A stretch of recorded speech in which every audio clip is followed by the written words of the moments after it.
I'm not taking my shirt off because I feel like the physiques would look a little bit worse. Right. No, I'm probably in good enough shape to keep the shirt on. Yeah. It took me until the end of the week, the last couple of days, for me to actually have my shirt off. All right. I want to start this interview off a little bit different. Is it true that one time you got really drunk and stood outside a toilet asking lads if they wanted to size up before they went in? No comment. How's... Oh, mate, getting me in trouble already. Well, I won't say what you put out. You said before. Rugby league, right? Yeah, the footy Volk stories. There you go. It's funny. It was like, size up.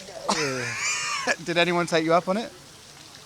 I don't know. Okay. I don't know what you're talking about, actually. So, Okay, yeah, we'll keep it like that. No comment, remember?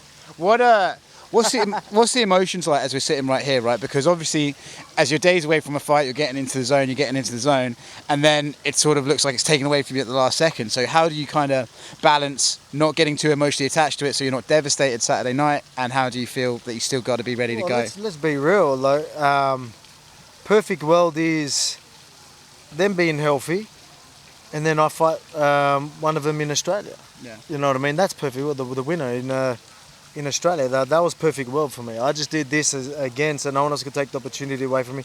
I'm glad they're healthy. I'm glad they're going to put on a show, and then I get to promote. Like, obviously I put myself in this position. I made sure I was ready, so it's not like I wasn't ready. I did the hard work, but I'd rather promote my own title fight with one of these guys, yeah. right? Like, you know, the whole fight week business, and build the card around me and someone else, or me and whoever it is.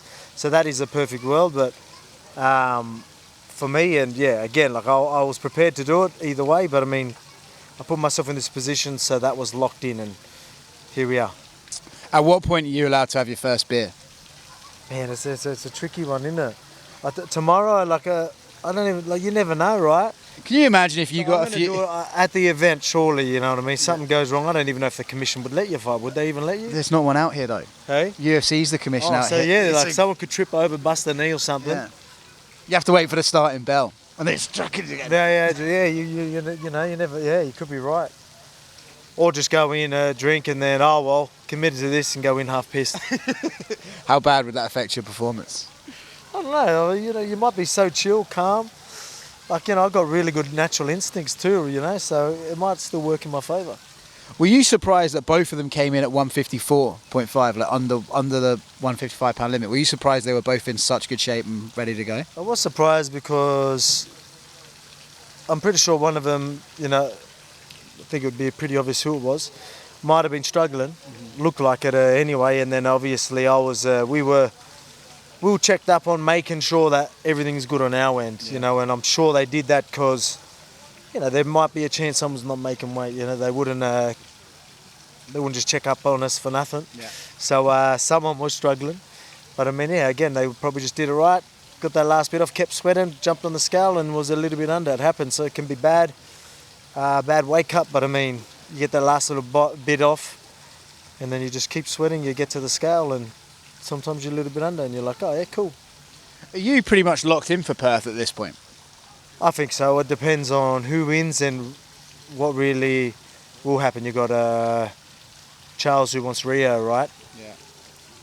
And then he's saying he wants Rio and Australia. You're 45. 45 and like, I don't know, wouldn't you have to do it the opposite way? Wouldn't you want to do 45 and then lightweight 3 weeks later or 4 weeks later? I suppose, because otherwise if you cut, then rehydrated and then have to cut again, you'd rather cut the main bit, then rehydrate a little and then So yeah, lightweight then featherweight. Look, I could do it. I don't know about him. Again, that doesn't make too much sense, but I guarantee you I'd do it. You know what I mean? Like, you know, if there's anyone that would actually do it, it's me. So, yeah. If the UFC would allow that, I'm down. Would you? Do you have any preference who it is? Like, do you look at this Saturday and be like, oh, I'd rather Now I know both of them want to have mentioned Australia, especially Islam. He said, yeah, goes, Australia sounds good. With Charles, he wants Rio. Can that chuck a spanner in the works for me fighting at home? At the end of the day, as long as I'm fighting earlier in the year, I'm happy. But yeah. I would love to fight in Australia. But I mean, so for me, it doesn't really matter. I'm just glad. Before it was Charles, because at least I knew I was fighting early next year. Yeah. In Rio or Australia. Now the Islam's saying that he will fight in Australia. Who cares who wins for me? Like, who's a bigger fight? you're probably leaning towards Charles. You know, he goes and takes out Islam. Phew, his stock goes. Whoop. You know, I mean, it's already so high. So that'd be a big fight, huge fight, and that'd be incredible in Australia or in Rio, wherever it is. So both fights are going to be massive. So doesn't matter, and I'm game to fight either. Is that the whole thing? Are you like, you know, you're not fighting on Saturday, but are you happy that you did this? Are you like, look, I did the right thing because now I'm guaranteed the winner? Like this, the whole play was to make sure I was next. So no one else could take that opportunity away from me. You know what I mean? Like, it's not like I was wishing someone got injured. I just wanted to be locked in.